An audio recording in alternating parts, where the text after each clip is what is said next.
Uh, I welcome you to a particular course, that is MMPC 019. Before discussing about any of the things that is included in the course, which basically is associated with each and everyone, young and old, be anywhere in the world, with a term called as quality. Now, when you are talking about quality, uh, let us take some examples which will try to make us comfortable with the term that is quality. Suppose think about ourselves. We want to purchase a shirt, a particular shirt. Uh, we go to the marketplace, or nowadays it is available online. So there, whichever place you are trying to buy it, we try to first look at what is the texture, what is the design. Now, how the stitchings are done, what is the brand name that is included over there, and overall, we try to look what is the price of this shirt. That means, in order to get the three or four aspects we talked in the initial phase, that is the texture, the design, the stitching quality, the cloth quality, etc., we also try to analyze the price we are paying to purchase it. Here, we are talking about many aspects in certain word, how much we are willing to pay. That means for our money, what is the value we are getting? You might be finding there are certain brands which also prepare the shirts and we try to purchase them. Now, they command higher price as compared to other lesser known brands. Why? Now, maybe this is because due to their reputations, maybe due to their performance or the preparation of the shirt over a fair length of time. That means they are able to deliver good items over a long period of time, and their commitment is towards meeting the customer's requirement. So they will be asking for higher price. Now look at another segment, that is services. When we talked about shirt, we talked about a product. When we are talking about services, think about health services. Where do we go? Suppose any kind of health issue is there, we need a operation. Basically, either it is private hospitals or the clinics or the government run hospitals. Now, in government run hospitals as well as the private run hospitals, some of them may be always lingering in the mind of each one. One may say that yes, yes, Apollo hospitals are good for healthcare services. One may say that yes, the Manipal hospitals, earlier it was Amri hospitals, they are also good in providing the best quality health services. Similarly, you will find lots of examples where you can differentiate between the private hospitals, which one are good, which one you think or will bring some kind of reluctance in the minds that why we should go there. Similarly, Many government organizations, here we mean the hospitals are there, which are also far too high in comparison to other government hospitals as well as private hospitals. One of the best example we can take in our country is the AIMS, the All India Institute of Medical Sciences. Now, there are a number of AIMS which has come up at many places in the country. But earlier it was located in the capital region, that is New Delhi.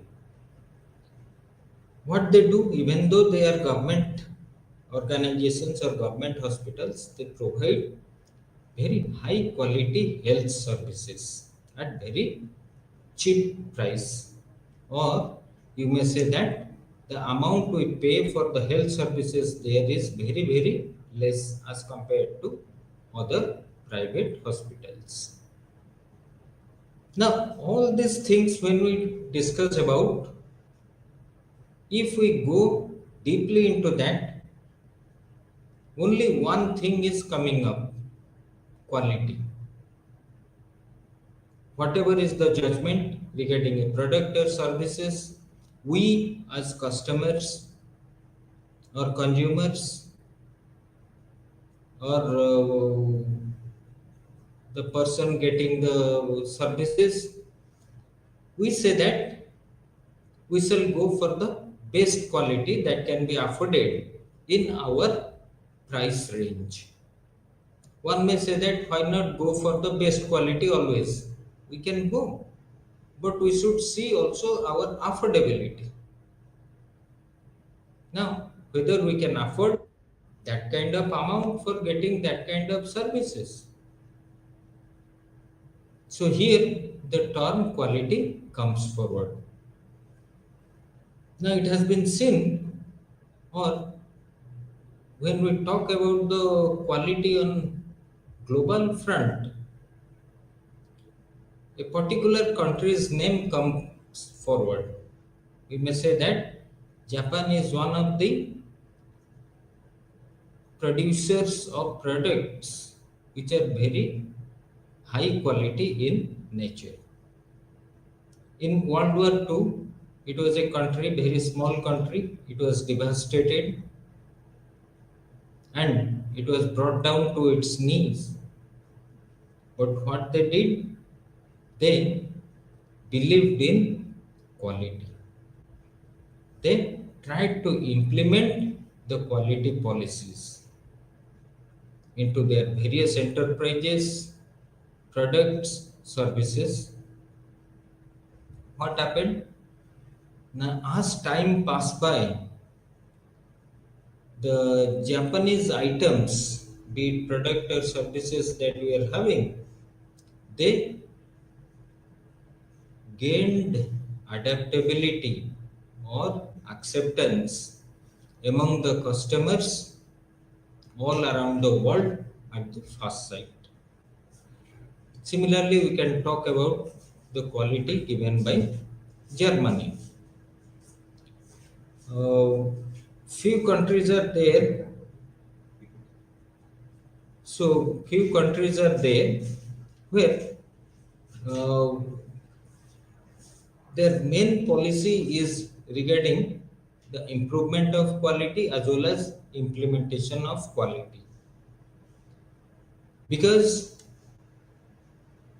nowadays it has come to be very well known that once we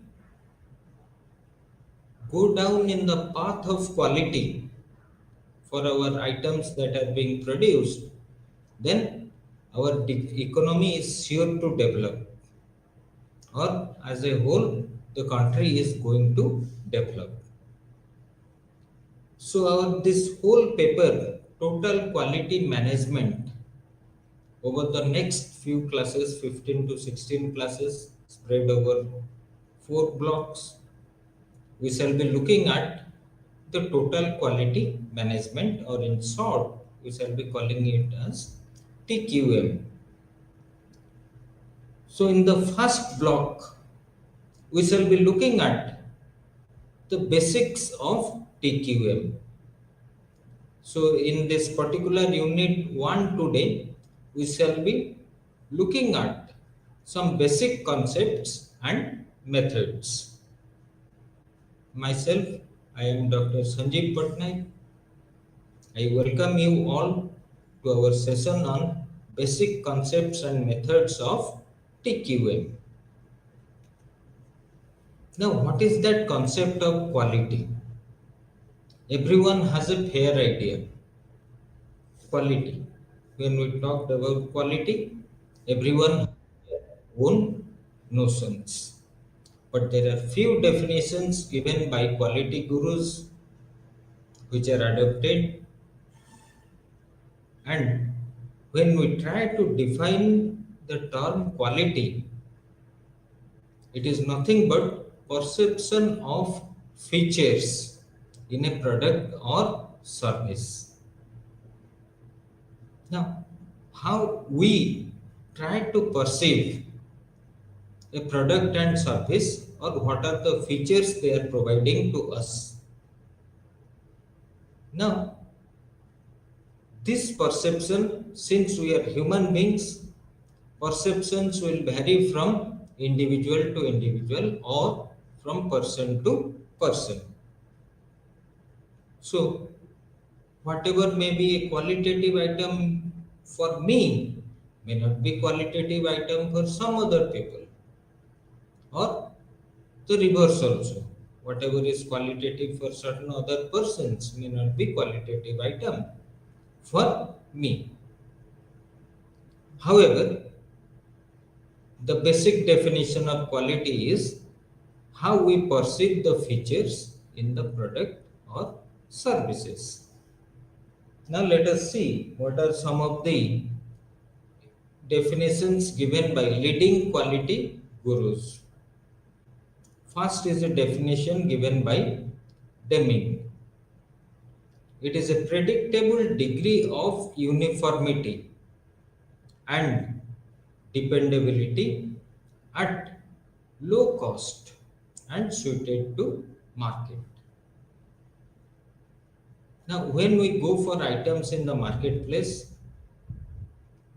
suppose we are purchasing a particular model of a particular brand, an item, you'll find that the same model will be uniform in its dimensions, in its shape, in its features.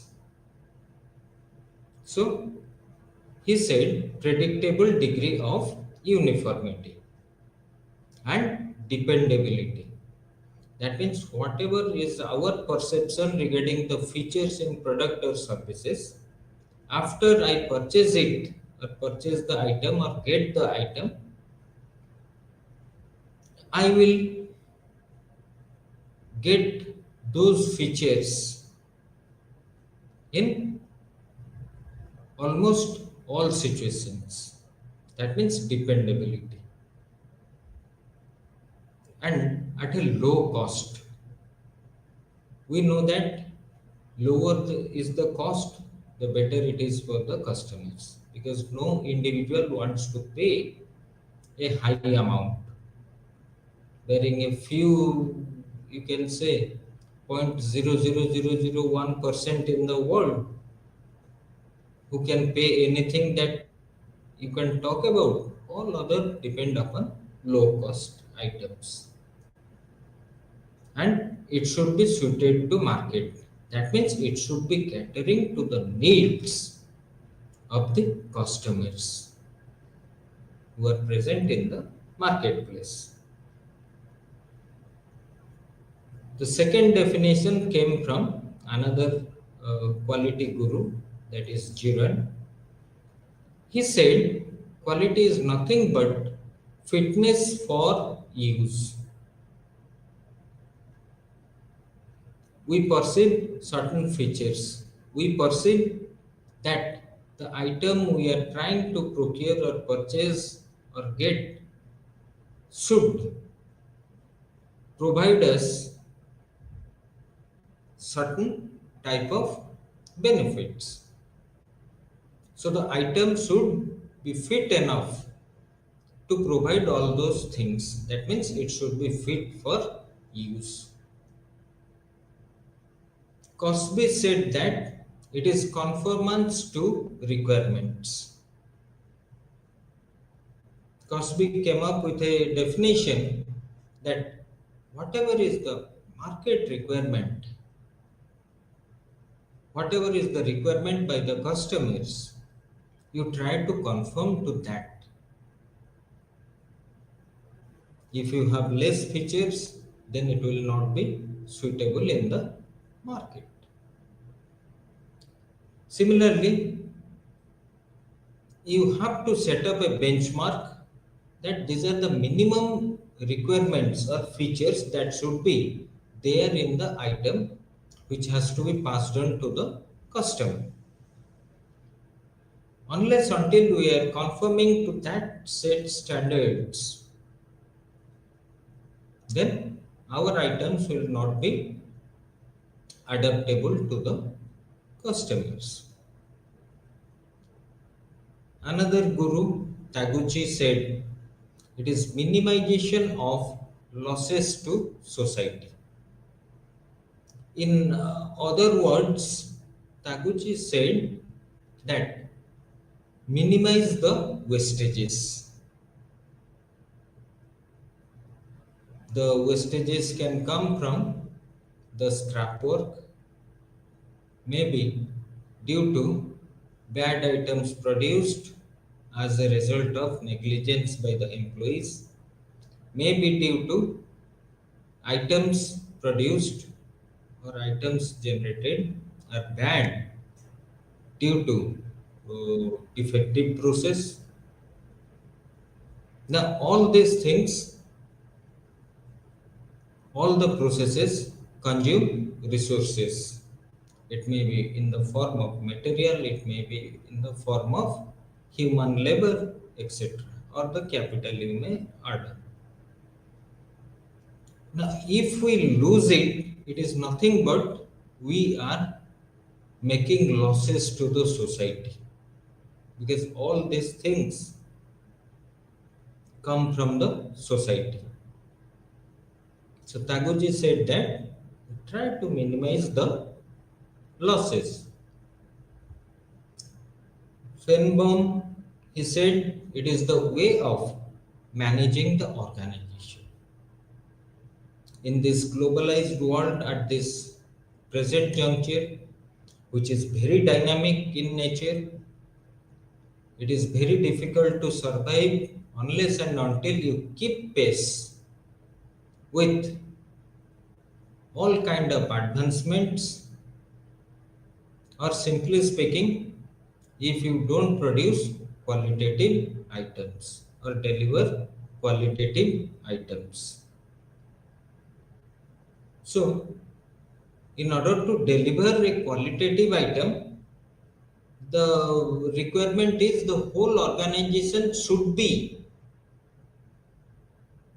forming the basis for producing that kind of item.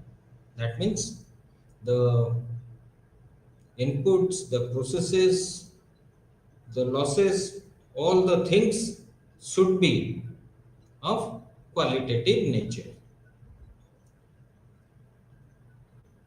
Hossein said that correcting and preventing loss. Yes, we can correct uh, any kind of loss by taking necessary actions so that the losses are minimized, and in the future the solution, if it is implemented, then we say that the losses will be prevented. So these are many of the definitions as given by quality gurus. One of the most important definition as accepted by everyone is given by ISO. It stands for International Organization for Standardization. This organization, most of the nations of the world are a member of that in order to maintain sustainable quality with the societal impact in its back. They said that it is totality of characteristics of an entity that bear on its ability to satisfy stated and implied needs. So here comes the customers. They have certain kind of needs. If their needs are fulfilled, they are satisfied. If you provide them needs or fulfill their needs, which cannot be explicitly described by the customers, that brings greater satisfaction to the customers. So the various characteristics that combine together in order to satisfy the customer needs is the definition of quality as given by International Organization for Standardization, that is ISO. Now let us look at what are the different angles or facets of quality. Quality due to definition of needs for the product.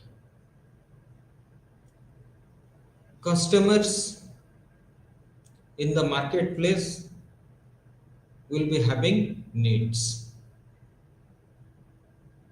In order to fulfill their needs, in other words, we will be able to deliver to the market or have a market share or capture the market. Uh,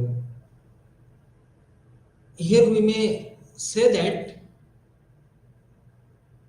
the customer's needs in the marketplace will be varying from individual to individual. What we try to do, we try to come up with an overall needs of the customers, and accordingly we try to produce or generate the items, be it a product or services, and the things that customer is requiring, the needs should be taken care by that item. Second is quality due to product design. What happens?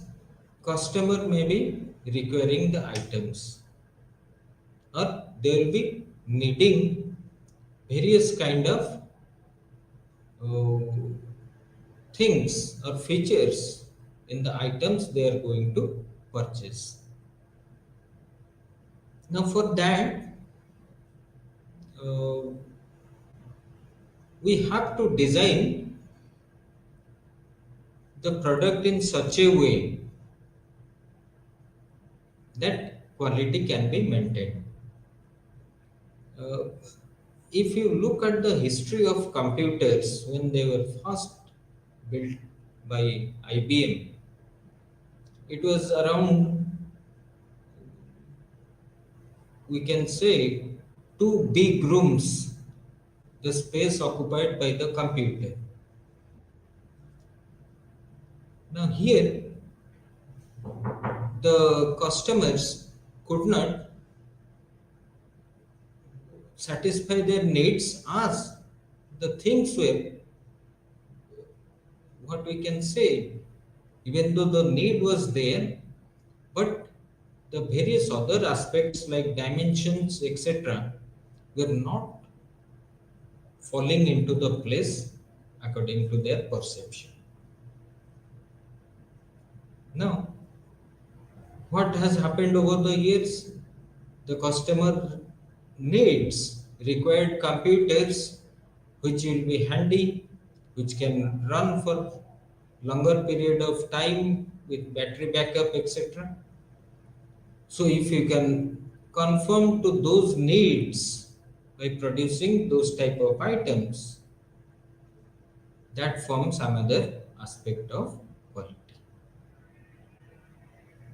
Another is quality due to product support.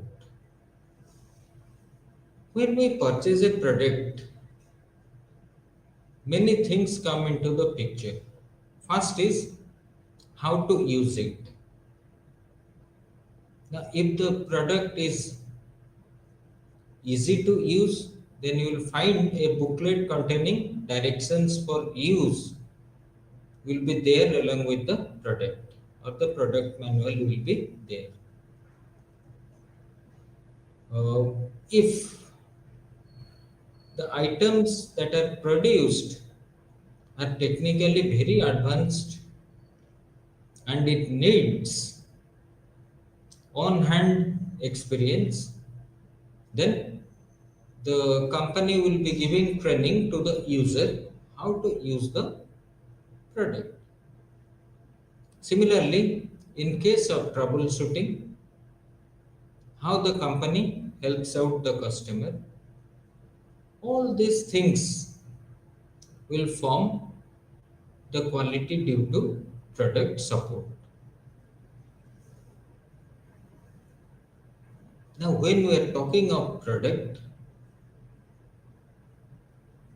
for which the quality has to be maintained, it has to be based on the needs of the customer, and the product should contain features which will be satisfying the basic requirements of the customers. Now, in order to produce the product with certain features,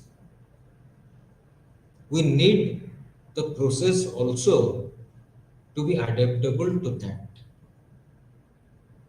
Now, it is the process which will generate the products or services that are delivered to the customers. Now, when we are talking of the process, it includes, simply saying, first is the inputs, second is the conversion process, the third part is the outputs. Now, all these parts of this process should be taken together in order to produce quality products. That means all the parts has a role to play in producing quality items.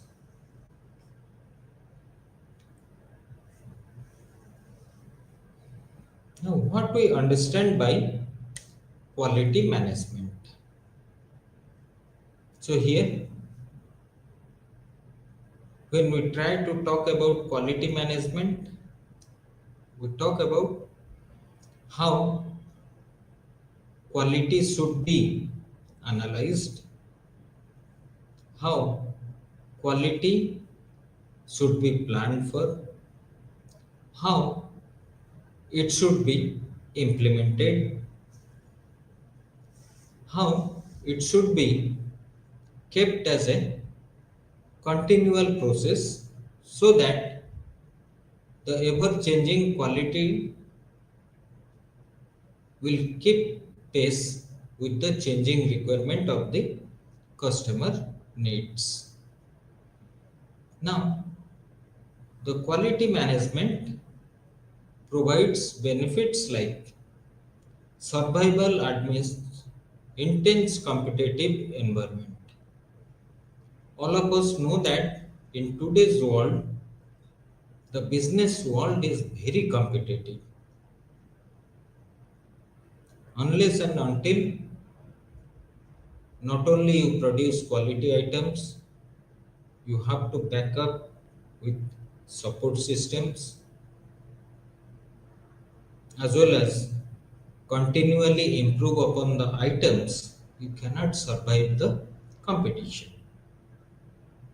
So if you are adopting quality management, yes, we can beat the competition and we can stay ahead of it. So major focus of most of the companies nowadays is towards this quality management. Second is increasing customer consciousness. In the earlier days, options in the hand of customers was not there. Options, when I say, it may be the same item of different brands. It may be the pricing factor. It may be the convenience of availability. It may be the knowledge about the items. But nowadays, what is happening? So, customers are becoming more and more conscious.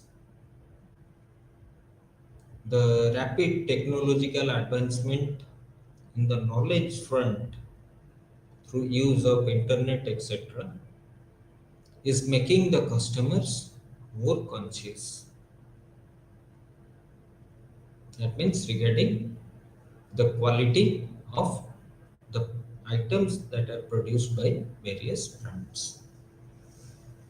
So you have to keep in your mind the awareness of the customers, the consciousness of the customers through quality management.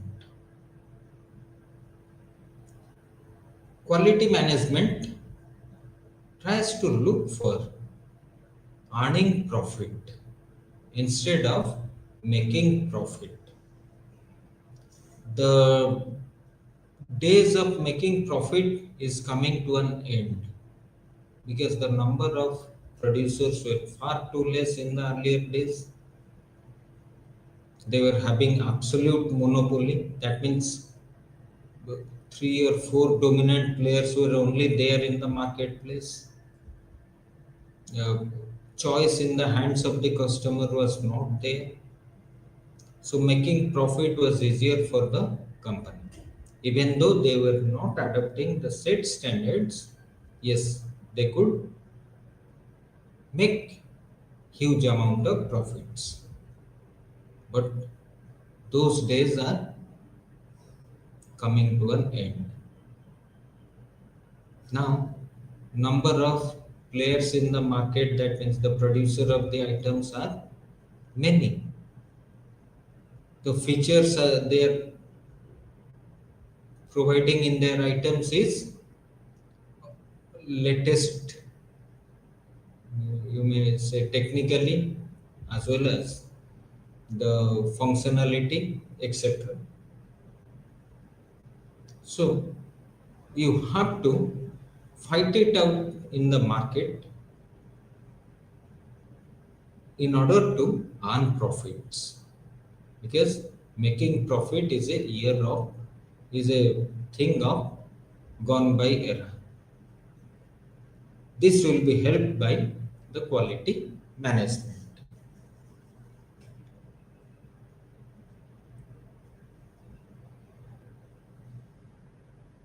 Quality control and assurance. When we use the word control, then immediately uh, we think, uh, what should be our output level?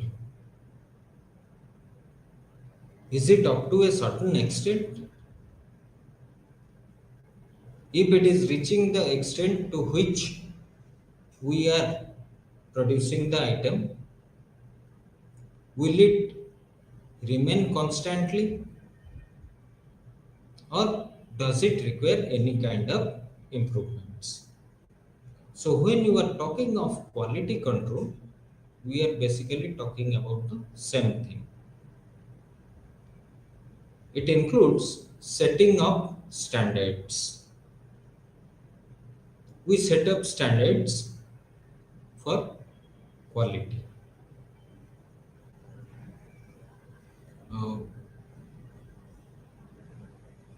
One small example may not be to product and services.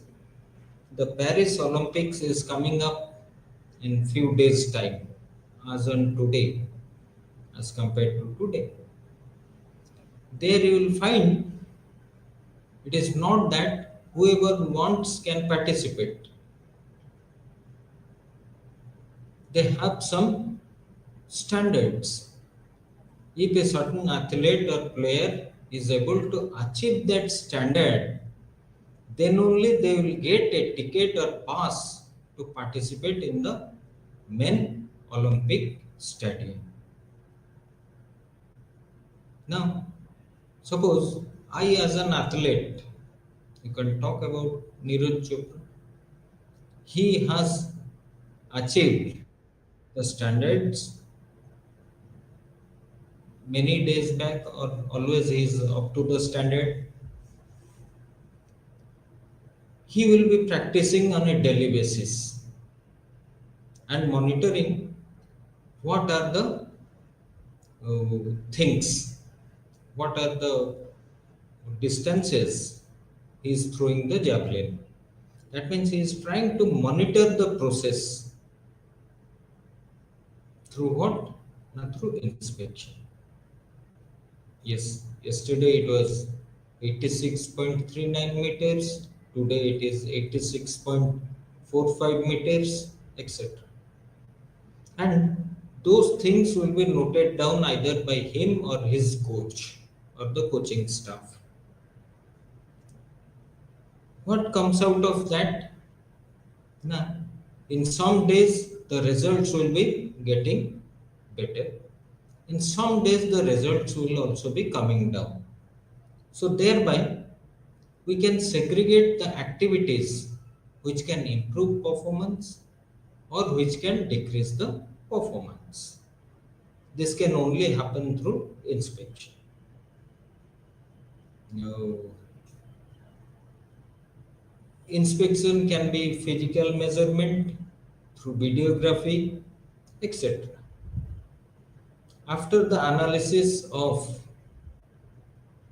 the results, the coaching staff, along with Neeraj Chopra, they will be thinking about how they can carry forward the improvements only. That means their focus mainly will be on the improvement part. So, quality control is setting up of standards. We shall monitor the process. If we are producing a product, then we have to look after the process. The items that have been produced have to be inspected not only at the end but at many stages, and always brainstorming will be going on how we can improve upon the results. That means the quality. Another thing is quality assurance. When we are talking of assurance, it is a sense or a promise that the items that are being produced are of qualitative items.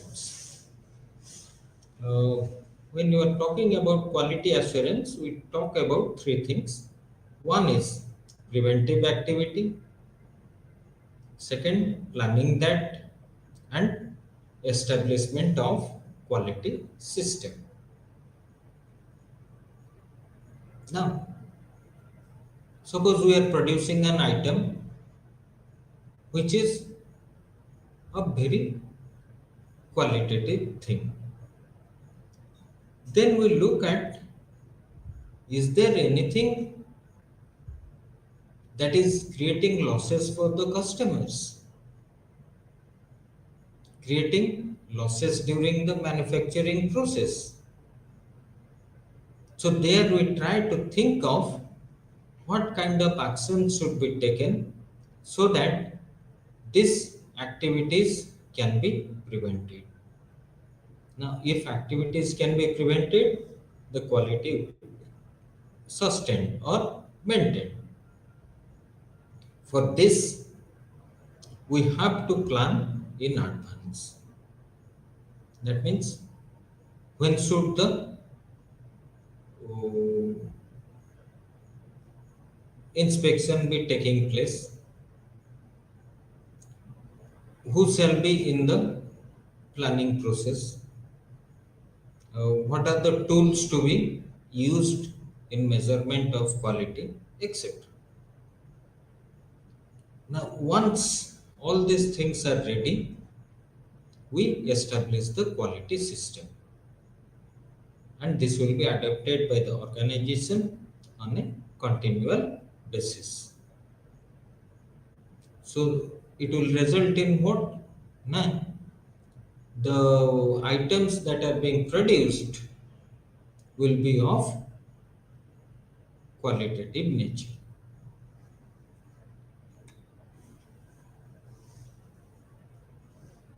Now, who are the stakeholders in quality management?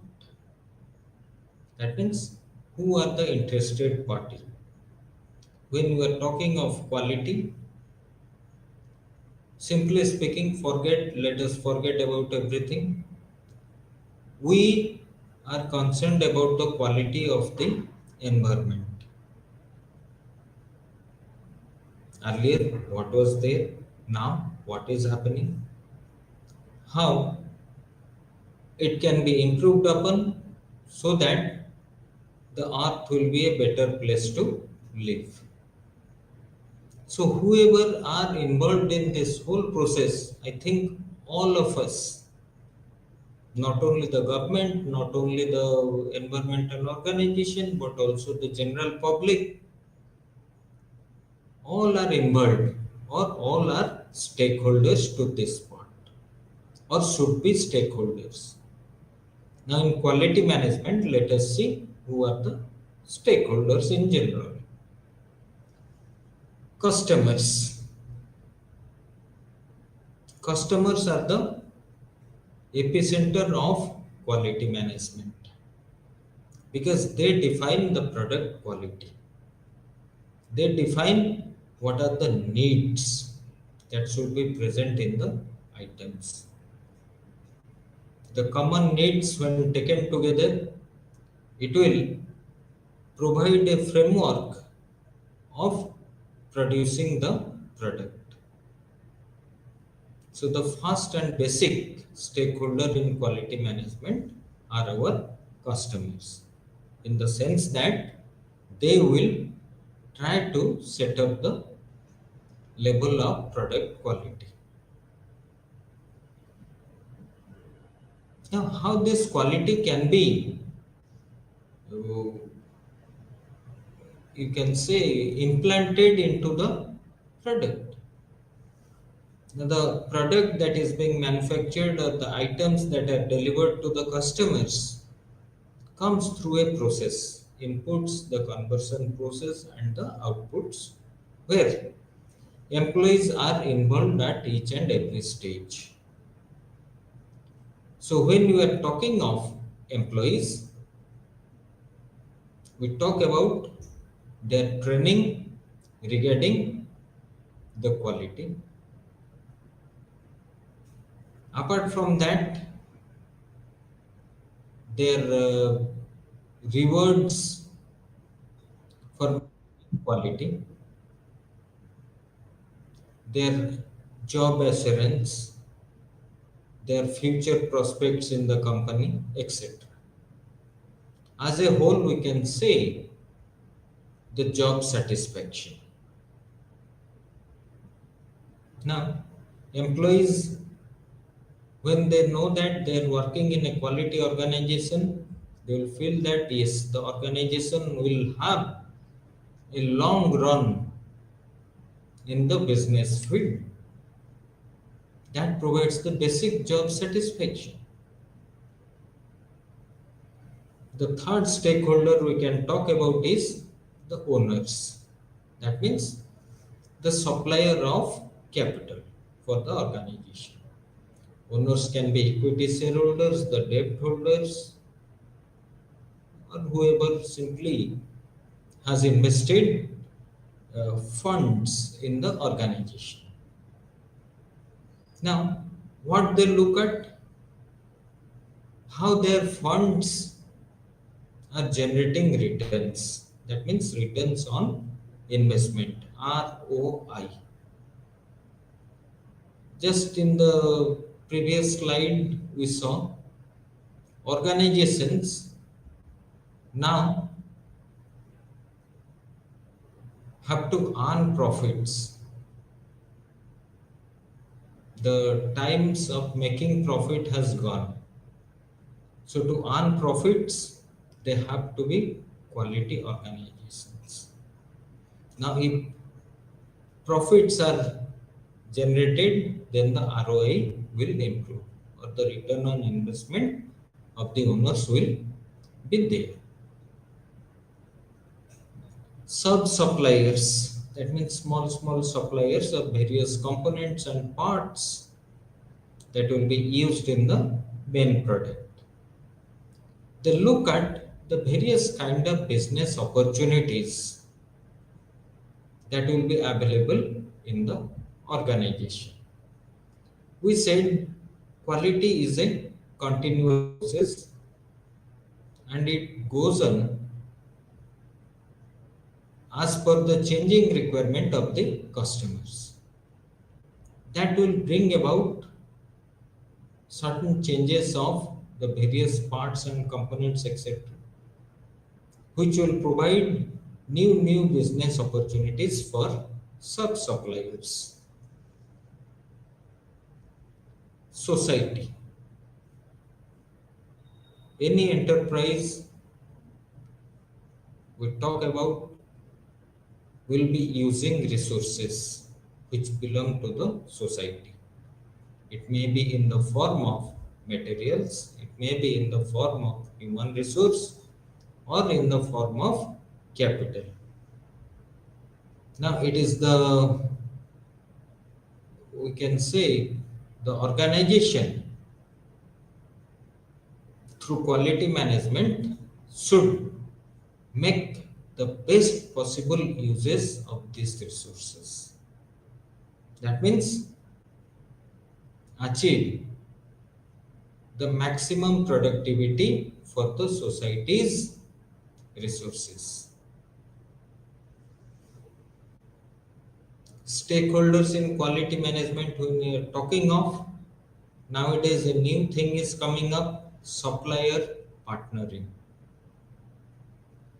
What is happening nowadays? Instead of having a large number of suppliers for various parts and components, the enterprises, they are focusing on few suppliers who can provide them all kinds of components required for their items. They act as partners with the suppliers. That means they join hands together to uh, design the various parts and components, to standardize the items across the product lines. So thereby, less different product parts and components will be used, as well as uh, involvement of suppliers in building quality for the items that are going to be produced.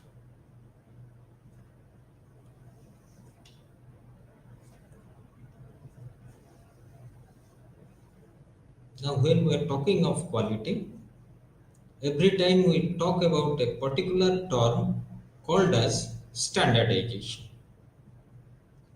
Standardization simply comes from the word standards. Standard means a benchmark which has to be achieved so that we can term the item as a qualitative item. The process of achieving that is called as standardization. So standardization is the process for formulation of standards, that means setting up of standards and its implementation across the processes or facilities. So you have to set up the standards according to the customer requirements, and you have to see that these standards are implemented in the enterprise and maintained so that quality items are prepared. This requires cooperation and consensus. There should be cooperation between the employees. Not only that, they should agree upon the best possible solution, that is consensus. Now, this setting up of standards is a dynamic process. Why dynamic? From the very beginning, we are saying that the needs of the customer are ever changing, or nowadays it is rapidly changing. So, in order to match that, the setting up of standards has to be dynamic in nature. Next is involvement. Uh, you have to talk about the suppliers, the customers, the employees, the management, all have to be involved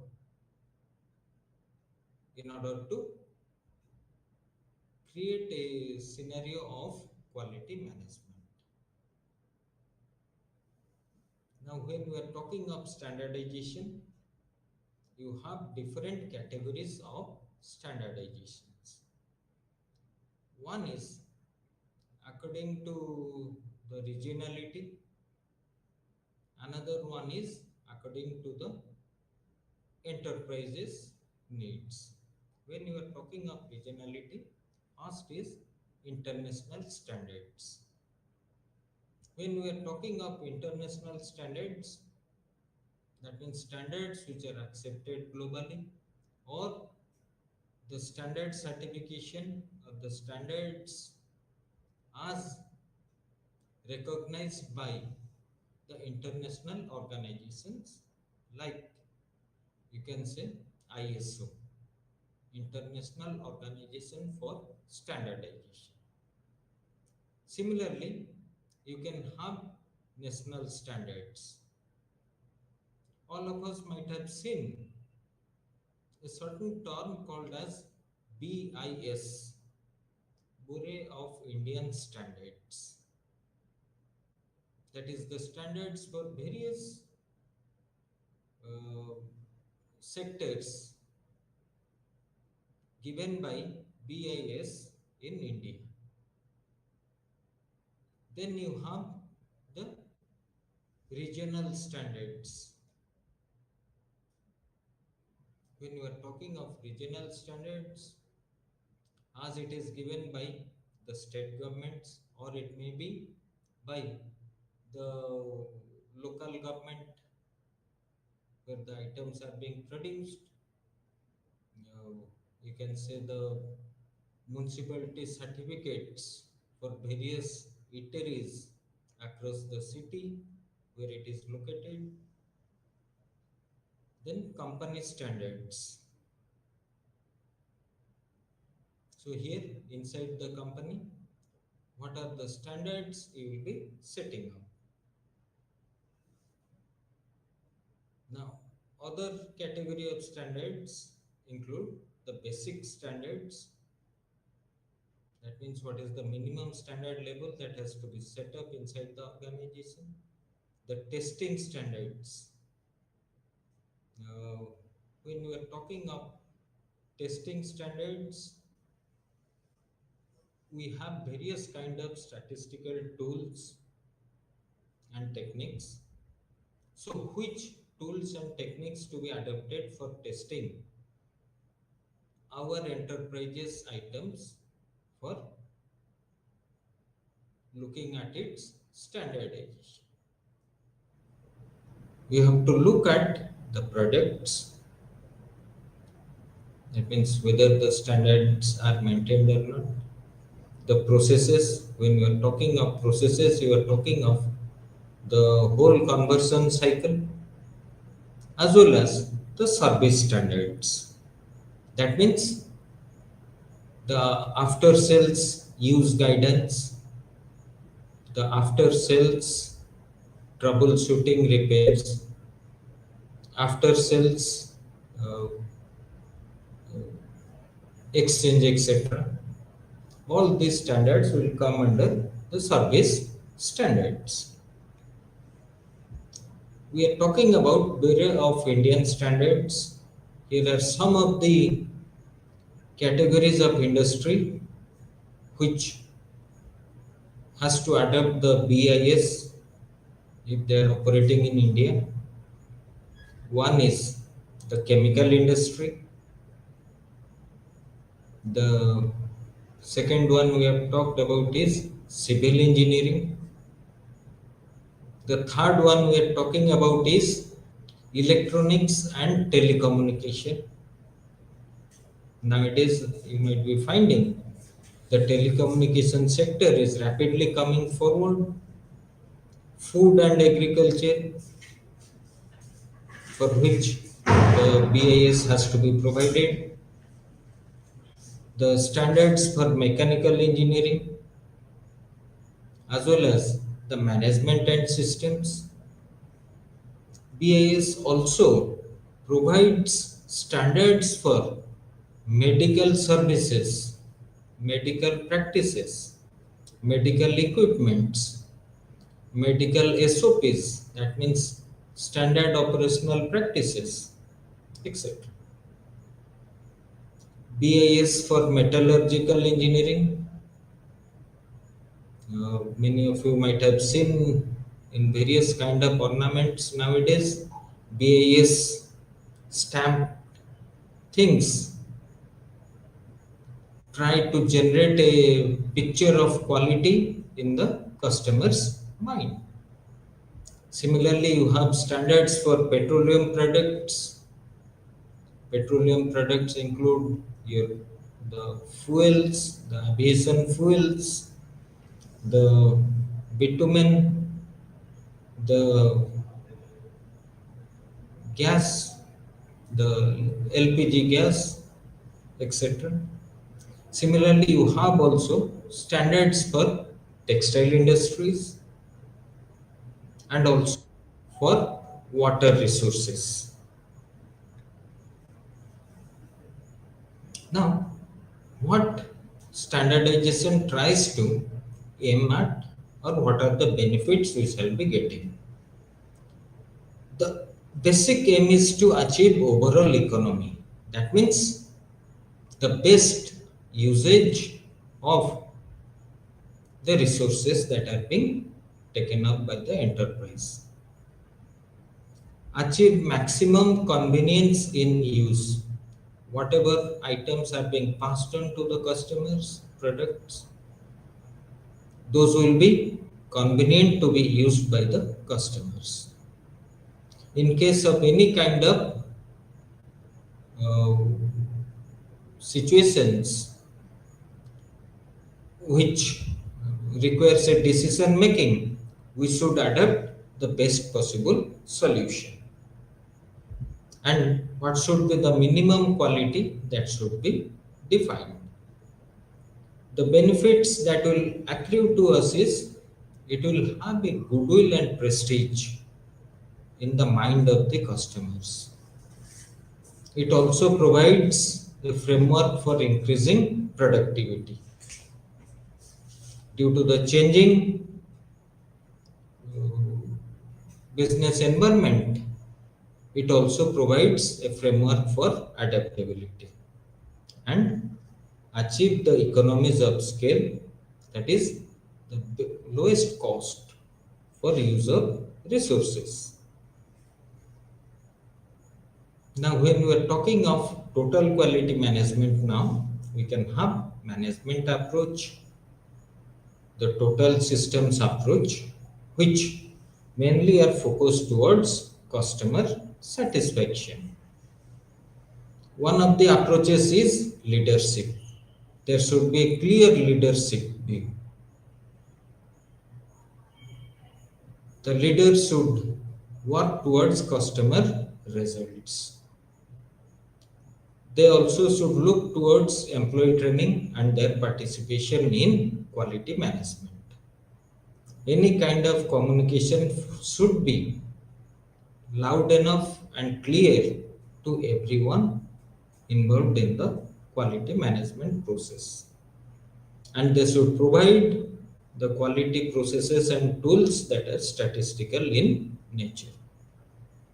Another approach is participatory. Here, every process, job, or person are involved in the quality management process. When you are talking of the third type, you are talking of systems approach that requires a third party certification like ISO, etc. So, with this, we shall try to end our session today. Thank you.